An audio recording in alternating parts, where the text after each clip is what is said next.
So it sounds to me like you start with maybe a functional analysis and kind of get a feel for the tasks and maybe the personality of what's happening. Then you start exploring form, and then back to function, kind of back and forth iterative process there. Somehow I find myself thinking of Christopher Alexander and pattern language, and I'm wondering, how does that play, or is that related in any way? Pros and cons. Well, very much. I admire his work. I've read all of his books. Um, I like his the studies that he's done over his years. Very, very meaningful. I just have one thing to say about them, and that I would call him a form follows function guy. His whole study, his pattern language, is about, well, I don't want to get too generally here, but it's mostly about function, studying the functional processes, is pattern language of the patterns of people's, what I call user process. And so if you can divide these two, form follows function, function follows form, in two separate circumstances, which you can't do and you shouldn't do, but if you can, I would put Christopher Alexander over here with the form follows function, and that would just be the best way to explore form follows function. Okay. There was Who's on the other side then? Who's, if there's form follows function is Christopher Alexander, is there an architect that's more about form first and function comes Well, that's later? a great question. And again, if we're going to separate these two, which we should never do, but if we separate them two, we kind of commit a sin. But at the same time, it gets very interesting, because while Christopher Alexander is form follows function, and that only goes so far. So if you stay with that, you're not going to get a finished building, a perfect building, because you've left out a key ingredient, maybe not knowing that, but you've left it out. So this can only go so far. So over here, I would say Frank Gehry, although his work has been widely varied to some extent. Frank Gehry is a function follows form guy. Now you worked with him, right? Yeah, Way yeah. back. I spent a couple of years with him, and I enjoyed it very much. And it was before he became famous, which could be regarded as a good thing.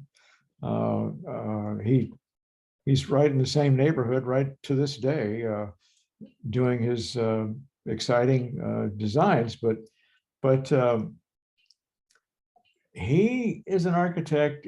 His current work has got an awful lot of form consciousness, form focus, and it makes me, and I know for a fact that some of his buildings are clearly function follows form, where he doesn't care about the function of the building nearly as much. It's almost like an afterthought. He designs the form and gets that all polished up, and then sticks the function inside there. And that's not, in my mind, that's not architecture. That is sculpture, which is a completely different animal activity, endeavor, result, and purpose. It has no business trying to be a building, because it doesn't, the purpose, the fundamental purpose of a building is facilitation, a facilitation of user processes, and the art of facilitation. And function follows form exclusively by itself doesn't come close. So when you say sculpture, it makes me think of, is it Googie architecture? Yeah. That was really sculptural. Can you talk about that? Because you worked with John Lautner also, and he kind of got saddled with being the Googie guy. Well, that was an unfortunate circumstance. He designed a hamburger back in those days in Hollywood. Hamburger shops were popular, drive-in hamburger things, and upper, high class, elegant hamburgers, and he designed one of them, and he did some sort of a bold thing where the roof came along and then went up against the wall of an adjacent building, and he was just playing around.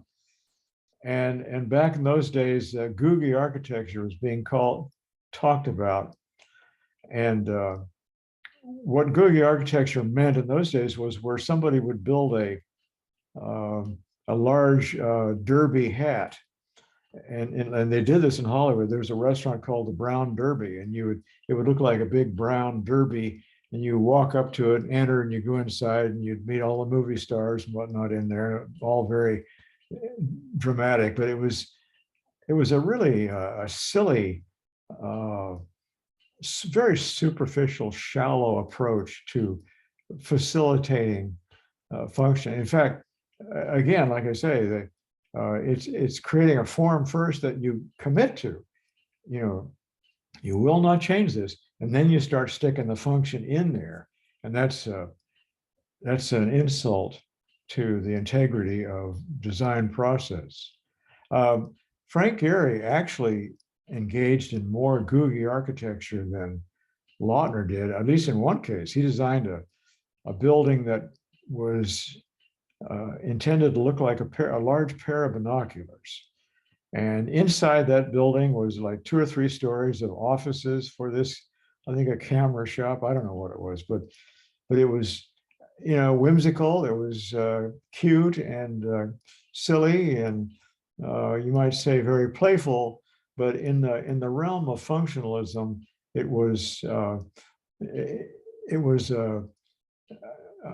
departure from the integrity that I believe that we should always respect and follow. If we are to have a real society, which we could talk about our society someday, and describe or discuss why our society is so attracted to artificiality.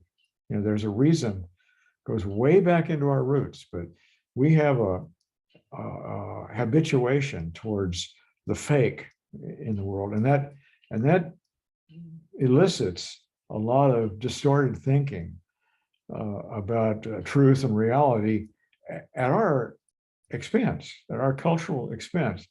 And I think that Frank Gehry's